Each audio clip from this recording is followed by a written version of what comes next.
3 dimensional geometry class 4. Previous ಕ್ಲಾಸಲ್ಲಿ distance formula complete ಮಾಡ್ಕೊಂಡಿದ್ವಿ. ಇವತ್ತು ನೋಡಿ ಸೆಕ್ಷನ್ ಫಾರ್ಮುಲಾ.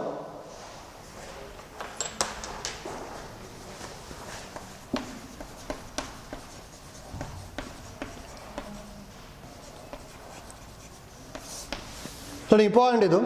ಇಲ್ಲೊಂದು ಥೇರಮ್ ಬರ್ತದೆ. ಡಿಸ್ಟೆನ್ಸ್ ಫಾರ್ಮುಲಾ ಆದರೆ ಡೈರೆಕ್ಟಾಗಿ ನಿಮಗೆ ಹೇಳಿದ್ದೀವಿ. ಥೇರಮ್ನ ಎಕ್ಸಾಮಿಗೆ 3 ಮಾರ್ಕ್ಸಿಗೆ ಕೇಳ್ತಾ ಇರ್ತಾರೆ. ಪ್ಲಸ್ ಅದ್ರ ಜೊತೆ ಒಂದು ಪ್ರಾಬ್ಲಮ್ನ ಜಾಯಿನ್ ಮಾಡ್ಕೊಂಬಿಟ್ಟು 5 ಮಾರ್ಕಿಗೆ ಬರುತ್ತೆ. ಹೌದಾ? ಸೆಕ್ಷನ್ ಫಾರ್ಮುಲಾ ಸೇಮ್ ಟೈಪೇ. ಡಿರೈವೇಷನ್ 3 ಮಾರ್ಕ್ಸಿಗೆ, ಒಂದೊಂದ್ಸಲ ಡೈರೆಕ್ಟಾಗಿ ಇದನ್ನೇ 5 ಮಾರ್ಕಿಗೂ ಕೇಳಿದ್ದಾರೆ, ಗೊತ್ತಿರಬೇಕು. ನೋಡಿ ಥೇರಮ್ ಏನು ಹೇಳುತ್ತೆ,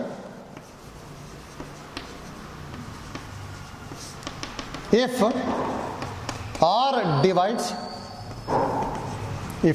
divides P of x1 y1 z1 and Q of x2 y2 z2 internally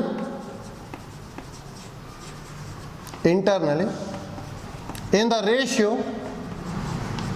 ratio m is to n, then r is equal to mx2 plus nx1 divided by m plus n, my2 plus ny1 divided by m plus n, and mz2 plus n z1 divided by m plus n.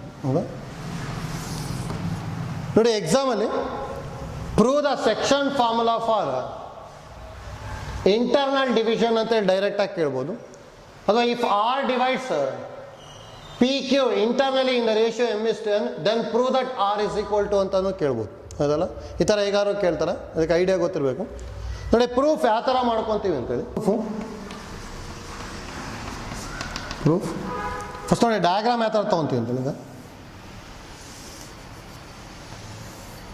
ಇನ್ನು X axis, ಇದು Y axis, ಇದು Z axis, ಹೇಗಾದ್ರು ತೊಗೋಬೋದು.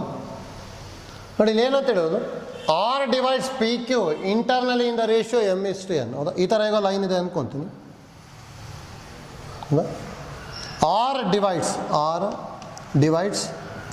P Q, ಹೌದಾ? Internally in the ratio M is to N. ಹೌದಾ? ಅಂದರೆ ಇಲ್ಲಿ ಏನು ತೊಗೊತೀವಿ, let R divides PQ internally in the ratio m is to n. ಹೌದಾ? ನೆಕ್ಸ್ಟ್ ಏನು ಮಾಡ್ಕೋಬೇಕು ಅಂತ ಹೇಳಿದ್ರೆ, ಡ್ರಾ PL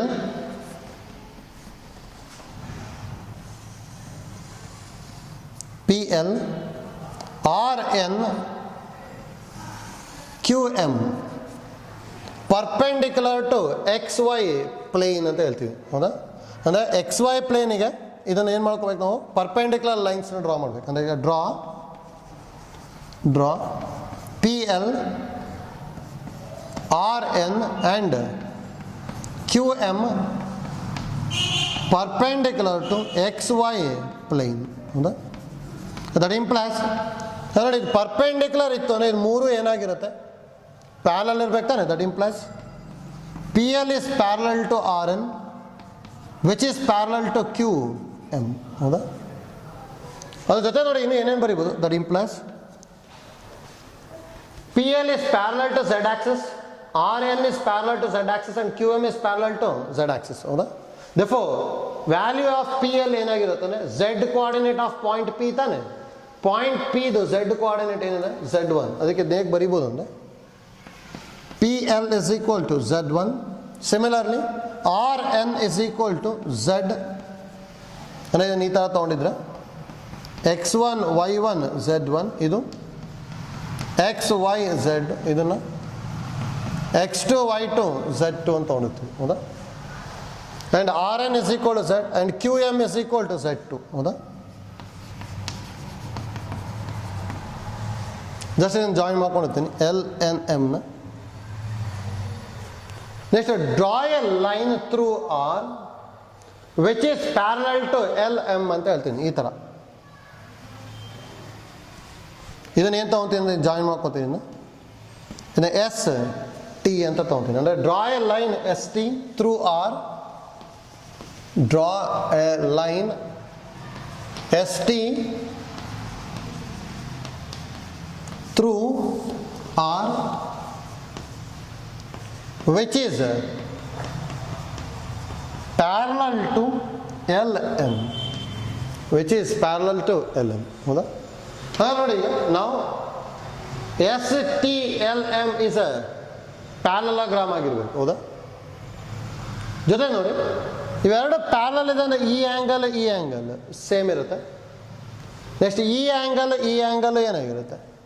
ಸೇಮ್ ಇರುತ್ತೆ. ಹೌದಾ? ನೋಡಿ, ಆ್ಯಂಗಲ್ಸ್ ಸೇಮ್ ಇತ್ತು ಅಂದರೆ ಈ ಟ್ರಯಾಂಗಲ್, ನಾವು ಟ್ರಯಾಂಗಲ್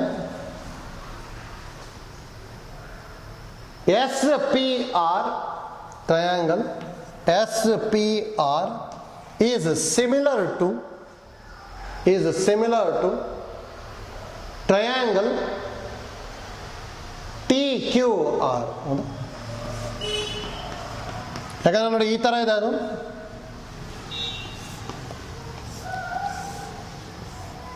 ನೋಡಿ ಈ ಆ್ಯಂಗಲ್ ಸೇಮ್ ಇರುತ್ತೆ. ಹೌದಾ? ಇಲ್ಲಿ ಪಿ ಇದೆ, ಇದು ಆರ್, ಇದು ಕ್ಯೂ, ಇದು ಎಸ್ ಟಿ. ಹೌದಾ? ಈ ಥರ ಇದೆ ನೋಡಿ. ಈ ಆ್ಯಂಗಲ್ ಸೇಮ್ ಇರುತ್ತೆ ಮತ್ತು ಈ ಆ್ಯಂಗಲ್ ಸೇಮ್ ಇರುತ್ತೆ. ಹೌದಾ? ಯಾಕಂದರೆ ಝೆಡ್ ಥರ ಇದೆ ನೋಡಿ. ಎಸ್ ಪಿ ಮತ್ತು ಕ್ಯೂ ಟಿ ಪ್ಯಾರಲಲ್ ಇರುತ್ತೆ. ಇವೆರಡು ಆಲ್ಟರ್ನೇಟ್ ಆ್ಯಂಗಲ್ಸ್ ಸೇಮ್ ಇರುತ್ತೆ. ಇದು ವರ್ಟಿಕಲಿ ಆಪೋಸಿಟ್ ಆ್ಯಂಗಲ್ ಸೇಮ್ ಇರುತ್ತೆ. ಎರಡೆರಡು ಆ್ಯಂಗಲ್ ಸೇಮ್ ಇತ್ತು ಅಂದರೆ ಗಿವನ್ ಟ್ರಯಾಂಗಲ್ಸ್ ಆರ್ ಸಿಮಿಲರ್ ಅಂತ ಹೇಳ್ತೀವಿ. ಸಿಮಿಲರ್ ಇತ್ತು ಅಂದರೆ ಪ್ರಪೋರ್ಷನಲ್ಲು ಬರಿಬೋದು. ಹೌದಾ? ಹಾಗಾದ್ರೆ ಇಲ್ಲಿ ಏನು ಬರ್ಕೋತೀವಿ ನೋಡಿ, ಪ್ರಪೋರ್ಷನಲ್ ಅಂದ್ರೆ P R by R Q, that implies P R by R Q is equal to, ಅಂದರೆ ಇದಕ್ಕೆ ಆಪೋಸಿಟ್ ಇರೋದು, ಇದಕ್ಕೆ ಆಪೋಸಿಟ್ ಇರೋದು. ಹೌದಾ? ನೆಕ್ಸ್ಟ್ ಇದಕ್ಕೆ ಆಪೋಸಿಟ್ ಇರೋದು ಯಾವುದು? S R by R T ಬರಿಬೋದು. ದಟ್ ಈಸ್ ಈಕ್ವಲ್ ಟು ಇನ್ನೊಂದು S P by Q T. ನೋಡಿ, since two triangles are similar then their sides are proportional. ಹೌದಾ? ಅದನ್ನು ಯೂಸ್ ಮಾಡ್ಕೊಂಡಿದ್ದೀವಿ ಅಷ್ಟೇ. ನೋಡಿ, ಇದನ್ನು ಯೂಸ್ ಮಾಡ್ಕೊತೀನಿ. P R by R Q ಗೊತ್ತಿದೆ ನಮಗೆ. R divides P Q internally in the ratio M is to N. Therefore P R by R Q ಅಂದರೆ M by N is equal to, ನೋಡಿ S R by R T ಗೊತ್ತಿಲ್ಲ ಇಲ್ಲಿ, ಅದನ್ನು ಹಾಗೆ ಬಿಟ್ಬಿಡ್ತೀವಿ. ಇದನ್ನು ತೊಗೊತೀನಿ. That is equal to S P by Q T ಬರಿಬೋದಾ? That implies M by N is equal to, ನೋಡಿ ವ್ಯಾಲ್ಯೂ ಆಫ್ ಎಸ್ ಪಿ ಡೈರೆಕ್ಟಾಗಿ ಗೊತ್ತಿಲ್ಲ ನಮಗೆ. ಹೌದಾ? ಹಾಗೆ ಎಸ್ ಪಿನ ಏನು ಬರೀತೀವಿ ಅಂದರೆ S L minus P L ಬರಿಬೋದಾ? S L minus P L divided by Q T ಗೊತ್ತಿಲ್ಲ. ಕ್ಯೂ ಟಿನು Q M minus T M, Q M minus T M. ಹೌದಾ? That implies M by N is equal to, ನೋಡಿ S L ಡೈರೆಕ್ಟಾಗಿ ಗೊತ್ತಿಲ್ಲ ನಮಗೆ. S L ಬದಲು ಏನು ಬರಿತೀವಿ ಅಂದರೆ ಆರ್ ಎನ್ ಬರಿತೀವಿ. R N minus P L ಗೊತ್ತಿದೆ, ಯಾಕಂದರೆ ಪಿ ಎಲ್ ಅಂದರೆ ಆಲ್ರೆಡಿ Z1 ಅಂತ ಹೇಳ್ಬೋದಲ್ಲ, divide by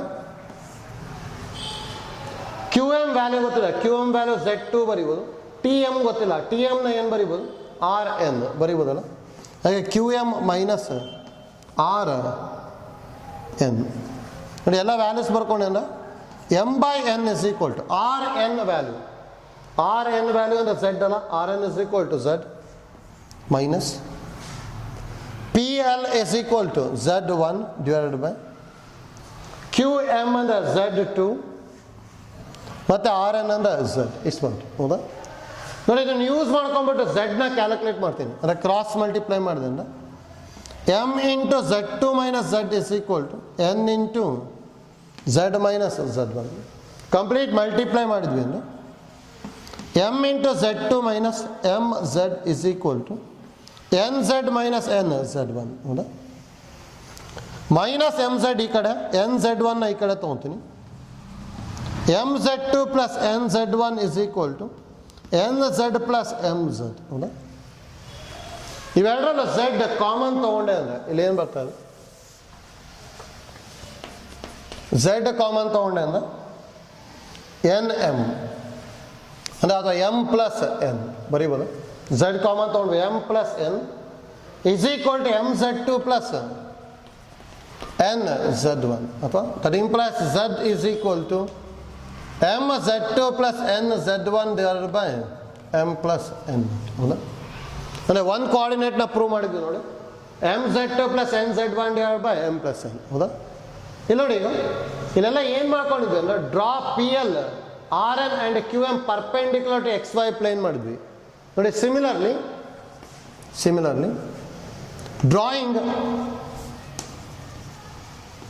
drawing PL, RN and QM, PL, RN and QM perpendicular to YZ and ZX plane,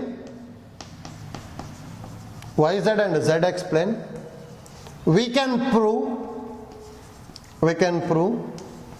x is equal to mx2 plus nx1 divided by m plus n and y is equal to my2 plus ny1 divided by m plus n.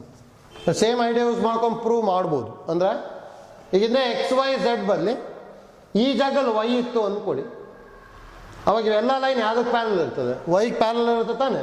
ಅವಾಗ ಇದೇನಾಗ್ಬಿಡುತ್ತೆ ಅಂದರೆ y1 ಆಗುತ್ತೆ, ಇದು y ಆಗುತ್ತೆ, ಇದು y2 ಆಗುತ್ತೆ. ಅಂದರೆ ಇಲ್ಲಿ y minus y1 by y2 minus y ಆಗುತ್ತೆ. ಕ್ರಾಸ್ ಮಲ್ಟಿಪ್ಲೈ ಮಾಡ್ಕೊಂಡಾಗ y ಪ್ರೂವ್ ಆಗಿಬಿಡುತ್ತೆ ಹೌದಾ. ಅದೇ ಥರ ಏನಾದ್ರು ಇದು ಎಕ್ಸ್ ಆಗಿತ್ತು, ಇದು ಎಕ್ಸ್ ಆಗಿತ್ತು ಅಂದರೆ ಅವಾಗ ಇದು ವೈ ಝೆಡ್ ಪ್ಲೇನ್ ಆಗಿಬಿಡುತ್ತೆ ಹೌದಾ. ಅವಾಗ ಇದು ಎಕ್ಸ್ ಆಗಿತ್ತು ಅಂದರೆ ಇದು x1, ಇದು x2 ಆಗುತ್ತೆ. ಮತ್ತು ಸೇಮ್ ಟೈಪ್ ಮಾಡ್ಕೊಂಡಾಗ ಇದು ಪ್ರೂವ್ ಆಗಿಬಿಡುತ್ತೆ ಹೌದಾ. ದೇರ್ಫೋರ್ ಆರ್ ನ x, y, z ತೊಗೊಂಡಿದ್ವಲ್ಲ, r is equal to x, y, z, that implies r is equal to x ಅಂದರೆ ಏನು ಗೊತ್ತಿರೋದು? mx2 plus nx1 divided by m plus n. y ಅಂದರೆ m, y2 plus n y1 divided by m plus n. and z ಅಂತ ಹೇಳಿದ್ರೆ mz2 plus n z1 divided by m plus n ಹೌದಾ. ನೋಡಿ, ಈ derivation ಡೈರೆಕ್ಟಾಗಿ ಎಕ್ಸಾಮಿಗೆ 5 ಮಾರ್ಕ್ಸಿಗೆ ಕೇಳ್ಬೋದು ಆಯ್ತಲ್ಲ. ಅಂದರೆ ಪ್ರೂವ್ ದಟ್ ಅಂತ ಹೇಳಿ ಕೇಳ್ತಾ ಇರ್ತಾರೆ, ಅದಕ್ಕೆ ಐಡಿಯಾ ಗೊತ್ತಿರಬೇಕು ಯಾವ ಥರ ಮಾಡ್ಕೊಂಡ್ವಿ ಅಂತೇಳಿ ಆಯ್ತಲ್ಲ. ನೋಡಿ, ಈಸಿ ಇದೆ ಡೆರವೇಷನ್ನು. ಫಸ್ಟ್ ಇಲ್ಲಿ ಏನೇನು ಮಾಡ್ಕೊಂಡಿದ್ದು, let R divides P Q ಅಥವಾ R of X, Y, Z divides P Q internally in the ratio m:n ಅಂತ ಹೇಳ್ತೀವಿ ಹೌದಾ, m:n.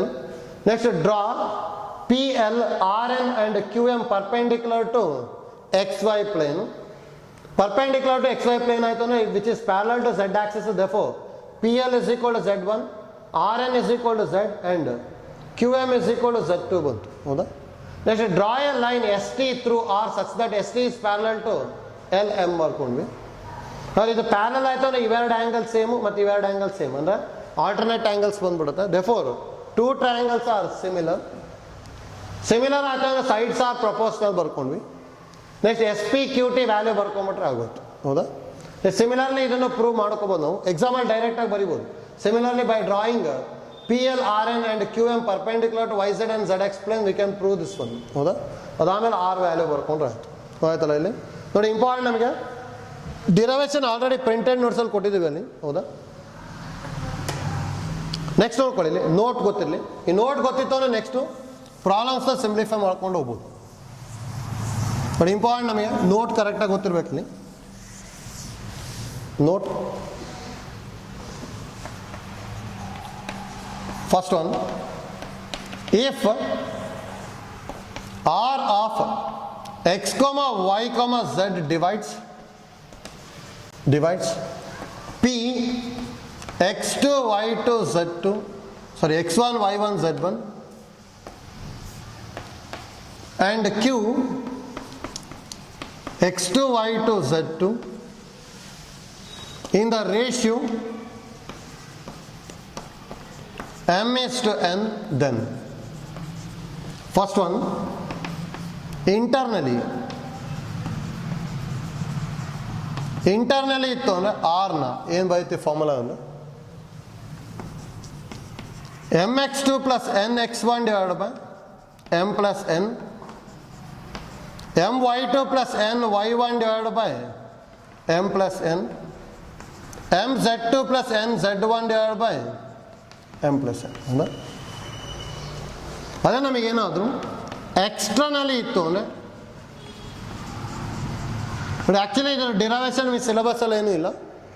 ಎಕ್ಸ್ಟ್ರಾನಲ್ಲಿ ಇತ್ತು ಅಂದರೆ ಪ್ಲಸ್ ಇರೋದು ಏನಾಗುತ್ತೆ ಅಂದ್ರೆ ಮೈನಸ್ ಆಗುತ್ತೆ ಅಷ್ಟೇ. ಅಂದರೆ R is equal to mx2 minus nx1 divided by m minus n, my2 minus ny1 divided by m minus n, mz2 minus nz1 divided by m minus n. ಬರೀಬೋದಲ್ಲ ನೋಡಿ, same ಫಾರ್ಮುಲಾನ same type 10th ಅಲ್ಲೂ ಬರ್ಕೊಂಡಿರ್ತೀವಿ, ಹೌದಾ? ಅದೇ ಐಡಿಯಾನ ಇಲ್ಲಿ use ಮಾಡ್ತಾ ಇದ್ದೀನಿ ಅಷ್ಟೇ, idea ಗೊತ್ತಿರಬೇಕು.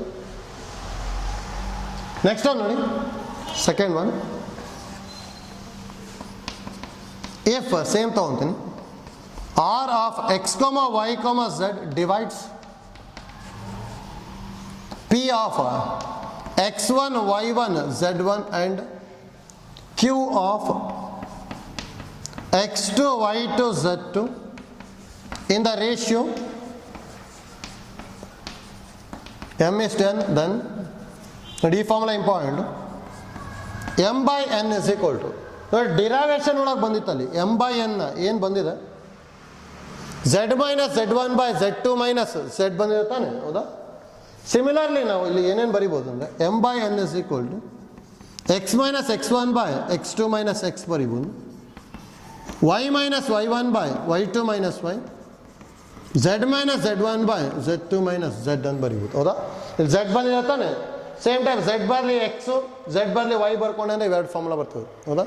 ಇದು ನೋಡಿ, ಇದೂ ಇಂಪಾರ್ಟೆಂಟು. ಆದರೆ ನೋಡಿ ಇಲ್ಲಿ m by n ಇಂಟರ್ನಲ್ಲಿನ ಎಕ್ಸ್ಟರ್ನಲ್ಲಿನ ಅಂತ ಗೊತ್ತಾಗ್ತಾ ಇಲ್ಲ ಅಲ್ಲಿ, ಅದಕ್ಕೆ ಇಲ್ಲಿ ಏನು ಬರ್ಕೊತೀವಿ ಅಂದರೆ if m by n is positive, then r divides pq internally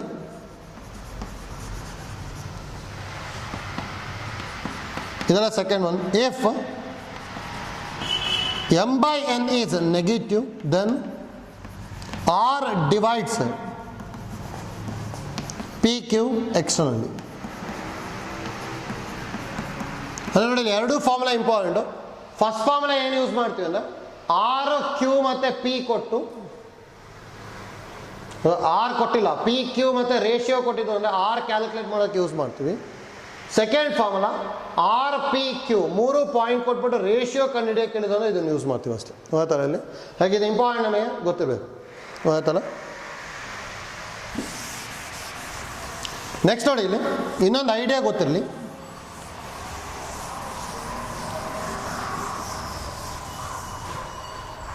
ನೋಡಿ ಇಲ್ಲಿಗ x minus x1 by x2 minus x value, y minus y1 by y2 minus y value, z minus z1 by z2 minus z value, ಮೂರು value same ಬಂತು ಅಂದರೆ ratio same ಇರುತ್ತೆ, ಹೌದಾ? Ratio same ಇರುತ್ತೆ ಅಂದ R divides P Q ಇಂಟರ್ನಲ್ಲಿ ಆದರೂ ಬರಿಬೋದು, ಅಥವಾ ಆರ್ ಡಿವೈಡ್ಸ್ ಪಿ ಕ್ಯೂ ಎಕ್ಸ್ಟರ್ನಲ್ಲಿನೇ ಇರ್ಬೋದು. ಅಂದರೆ ಎಕ್ಸ್ಟರ್ನಲ್ಲಿ ಅಂದರೆ ಹೊರಗಡೆ ಇರ್ತದೆ, ಇಂಟರ್ನಲ್ಲಿ ಅಂದರೆ ಮಧ್ಯೆ ಎಲ್ಲ ಬರುತ್ತೆ, ಹೌದಾ? ನೋಡಿ, ಇವೆರಡೂ ಕೇಸಲ್ಲೂ ಪಿ ಕ್ಯೂ ಆರ್ ಏನಾಗಿದೆ, ಒಂದೇ ಲೈನ್ ಮೇಲೆ ಬಂದಿದೆ ತಾನೆ, ಒಂದೇ ಲೈನಲ್ಲಿ ಬರುತ್ತೆ ಅಂತ ಹೇಳಿದ್ರೆ ಏನಾಯ್ತು ನಮಗೆ ಅಲ್ಲಿ ಕೊಲಿನಿಯರ್ ಆಗಿಬಿಡುತ್ತೆ, ಹೌದಾ? ಅದಕ್ಕೆ ಇಲ್ಲಿ ಏನು ಬರ್ಕೊತೀವಿ ಅಂದರೆ if third one, if x minus x1 by x2 minus x is equal to y minus y1 by y2 minus y is equal to z minus z1 by z2 minus z, then the points p of x1 y1 z1, q of x2 y2 z2 and r of x comma y comma z are collinear. ನೋಡಿ, ಇದು ಗೊತ್ತಿರಬೇಕು. ಯಾಕಂದರೆ ಎಲ್ಲಾದ್ರದ್ದು ratio same, ಎಲ್ಲಾದ್ರದ್ದು ratio same ಅಂದರೆ ಈ ಥರ ಹೇಗೋ ಬರ್ಬೋದು, R divides P Q internally ಅಂತ ಬರ್ಬೋದು. ಈ ಥರ ಬಂತು ಅಂದರೆ P Q and R lie on a same line, lie on a same line ಆಯಿತು ಅಂದರೆ then P Q and R collinear ಅಂತ ಹೇಳ್ಬೋದು, ಹೌದಾ? ಯಾಕಂದರೆ ಒಂದ್ಸಲ ನಿಮಗೆ ಎಕ್ಸಾಮಲ್ಲಿ prove that the given points are collinear using section formula ಅಂತಾನೆ ಕೇಳಿದ್ದಾರೆ. ಅಂದರೆ ಸೆಕ್ಷನ್ ಫಾರ್ಮುಲಾನ ಯೂಸ್ ಮಾಡ್ಕೊಂಡು ಕೊಲಿನಿಯರ್ ಅಂತ ಪ್ರೂವ್ ಮಾಡಬೇಕು ಅಂದ್ರೆ ಇದನ್ನು ಪ್ರೂವ್ ಮಾಡಬೇಕಷ್ಟೆ. ಹೌದಾ? ಯಾವ್ದಾದ್ರು ಒಂದು ಪಾಯಿಂಟ್ನ XYZ, ಇನ್ನೊಂದು ಪಾಯಿಂಟ್ನ X1 Y1 Z1, ಇನ್ನೊಂದು X2 Y2 Z2 ಮಾಡಿಕೊಂಡು M/N ಕ್ಯಾಲ್ಕುಲೇಟ್ ಮಾಡಬೇಕು. ಮೂರು ಕೇಸಲ್ಲೂ M/N ಏನಾಗಬೇಕು ನಮಗೆ ಸೇಮ್ ಬಂತು ಅಂದ್ರೆ ಗಿವನ್ 3 ಪಾಯಿಂಟ್ಸ್ ಆರ್ ಕೊಲಿನಿಯರ್ ಅಂತ ಹೇಳ್ತೀವಿ ಅಷ್ಟೇ. ಹೌದಾ? ಇದು ನೋಡಿ, ಇದು ಮೂರು formula ಗೊತ್ತಿರ್ಬೇಕಷ್ಟೆ.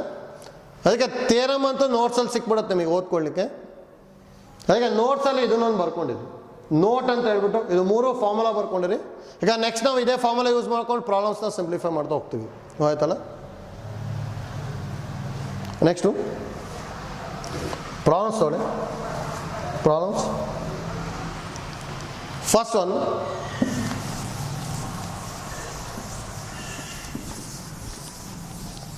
first problem, find the coordinates of the point, find the coordinates of the point which divides the segment joining the points, which divides the segment joining the points -2, 3, 5, -2, 3, 5 and 1, -4, 6, 1, -4, 6 in the ratio, well, first one 2:3 internally, 2:3 internally. The second one 2:3 externally.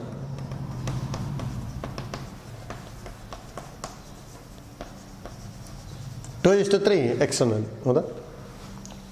But ಇದನ್ನು ಯಾವ ಥರ ಮಾಡ್ಕೊತೀವಿ ಅಂತ ಗೊತ್ತಾಗಬೇಕು. Easy ಇದೆ. Let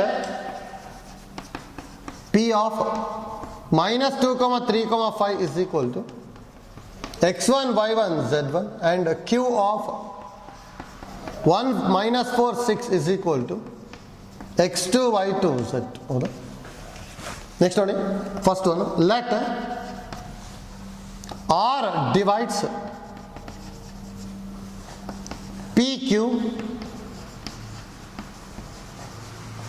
internally in the ratio 2:3. That implies M is equal to 2, N is equal to 3. ಹೌದಾ? ನೋಡಿ, formula use ಮಾಡ್ಬೇಕಾದ್ರೆ ಯಾವಾಗಲೂ ಫಸ್ಟ್ ಪಾಯಿಂಟ್ನ P ತಗೋಬೇಕು, ಸೆಕೆಂಡ್ ಪಾಯಿಂಟ್ನ Q, ಇಲ್ಲಿ ಫಸ್ಟ್ ಕೊಟ್ಟಿರೋದನ್ನ M, ಸೆಕೆಂಡ್ ಕೊಟ್ಟಿರೋದನ್ನ N, ಇದೇ ಆರ್ಡ್ರಲ್ಲೇ ತಗೋಬೇಕು. ಹೌದಾ? That implies R is equal to formula mx2 plus nx1 divided by m plus n, my2 plus ny1 divided by m plus n, mz2 plus nz1 divided by m plus n. That implies R is equal to mx2 2 into 1 plus nx1 3 into -2 divided by 2 plus 3, my2 2 into -4 plus ny1 3 into 3 divided by 2 plus 3, mz2 2 into 6 plus nz1 3 into 5 divided by m plus n 2 plus 3. Simplify ಮಾಡ್ಕೊಂಡ್ರೆ ಅದು R is equal to 2 minus 6 by 5 minus 8 plus 9 by 5 12 plus 15 by 5. And R is equal to minus 4 by 5 1 by 5 27 by 5. ಇಷ್ಟ sir? ಹೌದಾ? ಇದು ಇಂಟರ್ನಲ್ಲಿ ಆಯಿತು. Same type ನೋಡಿ, second one let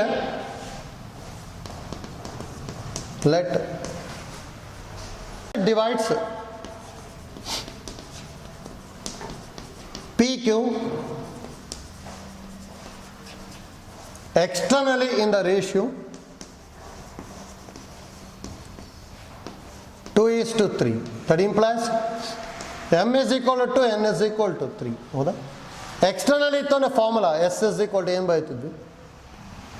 mx2 minus nx1 divided by m minus n, my2 minus ny1 divided by m minus n, mz2 minus nz1 divided by m minus n. ಹೌದಾ? Direct formula ಬರ್ಕೊಂಡೆ ಅಂದ್ರೆ s is equal to mx2, m ಅಂದರೆ 2ನೇ ಇದೆ, 2 into 1 minus n ಅಂದರೆ 3 into minus 2 divided by 2 minus 3. my2 2 into minus 4 minus 3 into 3 divided by 2 minus 3. mz2 2 into 6 minus 3 into 5 divided by 2 minus 3. Simplify ಮಾಡ್ಕೊಂಡು s is equal to 2 plus 6 by minus 1 minus 8 minus 9 by minus 1 12 minus 15 by minus 1.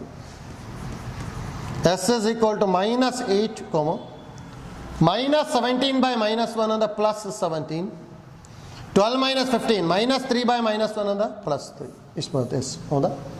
ನೋಡಿ R ಗೊತ್ತಾಯ್ತು, S ಇಂಟರ್ನಲ್ಲಿಗೆ R ಬರ್ಕೊಂಡಿರ್ತೀವಿ, ಎಕ್ಸ್ಟರ್ನಲ್ಲಿಗೆ S ಅಂತ ಬರ್ಕೊಂಡ್ವಿ ಅಷ್ಟೇ. ಹೋಯ್ತಲ್ಲ? ಹೇಗೆ ಮಾಡ್ಕೋಬೇಕು ಅಂತೇಳಿ problems ಗೊತ್ತಿರಬೇಕು. ಹೋಯ್ತಲ್ಲ? Same type second one homework ತೊಗೊಂಡ್ರಿ. Second one homework, find the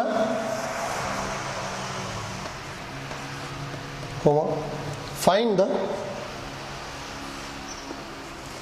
coordinate of the point, find the coordinate of the point which divides the line segment joining the points, which divides the line segment joining the points 1, minus 2, 3, 1, minus 2, 3 and 3, 4, minus 5, 3, 4, minus 5 in the ratio 2:3,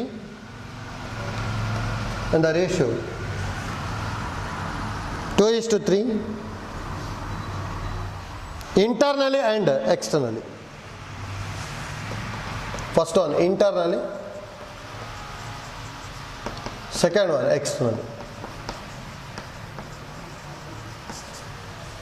ನೋಡಿ same type ಮಾಡ್ಕೊಳ್ಳೋದು ಅಷ್ಟೇ. ಇದನ್ನ P ತೊಗೊಳ್ಳಿ, ಇದನ್ನ Q ತೊಗೊಳ್ಳಿ, 2:3 ಹೌದಾ? Same ಕೊಡಿದಾರೆ M N. Same idea use ಮಾಡಿಕೊಂಡು ಎರಡು ಪಾಯಿಂಟ್ನ ಫೈಂಡ್ ಔಟ್ ಮಾಡಬೇಕು. ಮಾಡ್ಬೋದಲ್ಲ? ಹೌದಾ? ನೋಡಿ ಇಷ್ಟು ಐಡಿಯಾ ಗೊತ್ತಿರಲಿಲ್ಲ ಇಲ್ಲಿ. ನೋಡಿ ಮತ್ತೆ ನೋಟ್ ಬರ್ಕೊಂಡ್ವಲ್ಲ, ನೋಟ್ನ ಕರೆಕ್ಟಾಗಿ ಪ್ರಾಕ್ಟೀಸ್ ಮಾಡ್ಕೊಂಡಿರಿ. ಮತ್ತು ಥೇರಮ್ನು ಪ್ರಾಕ್ಟೀಸ್ ಮಾಡಲೇಬೇಕು. ಥೇರಮ್ ಎಷ್ಟೊಂದು ಸಲ ಎಕ್ಸಾಮಿಗೆ ಕೇಳಿದಾರೆ, ಆಯ್ತಲ್ಲ? ಅದಕ್ಕೆ ಅದನ್ನು ಪ್ರಾಕ್ಟೀಸ್ ಮಾಡ್ಕೊಳ್ಳೇಬೇಕು. 5 ಮಾರ್ಕಿಗೆ ಡೈರೆಕ್ಟ್ ಥೇರಮ್ ಕೇಳ್ಬೋದು, ಅದು ಒಂದೊಂದು ಸಲ ಥೇರಮ್ನ 3 ಮಾರ್ಕ್ಸಿಗೆ ಕೇಳಿ ಈ ಥರದ್ದು ಯಾವ್ದಾದ್ರು ಒಂದು ಇಂಟರ್ನಲ್ಲಿ ಅಥವಾ ಎಕ್ಸ್ಟರ್ನಲ್ಲಿ ಪ್ರಾಬ್ಲಮ್ ಕೇಳ್ಬೋದು. ಆಯ್ತಲ್ಲ ಇಲ್ಲಿ? ಅದಕ್ಕೆ ಅಷ್ಟು ಪ್ರಾಕ್ಟೀಸ್ ಮಾಡ್ಕೊಂಡಿರಿ, ಪ್ಲಸ್ ನೋಟ್ನ ಓದ್ಕೊಂಡಿರಿ. ನೆಕ್ಸ್ಟ್ ಕ್ಲಾಸಲ್ಲಿ ಪ್ರಾಬ್ಲಮ್ಸ್ನ ಕಂಟಿನ್ಯೂ ಮಾಡ್ಕೊಂಡು ಹೋಗ್ತೀವಿ. ಆಯ್ತಲ್ಲ? Thank you.